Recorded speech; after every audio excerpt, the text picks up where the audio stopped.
What do you mean, do I want to know? Of course I want to know. Cough it up.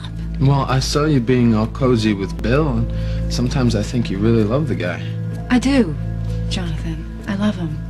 Well, then you need to give this a lot of thought, Annie-O, because you'd be blackmailing your husband's father.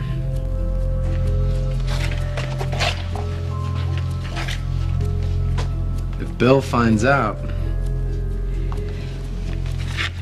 If I don't take the risk, Jonathan, I might lose him anyway, so you have to tell me. What happened? Why did he hire Jed Harris? He hired Jed Harris to work over Phillip Spaulding the night that Phillip Spaulding died. Yeah, talk about a bomb. And by the way, tell your husband he needs to be more careful.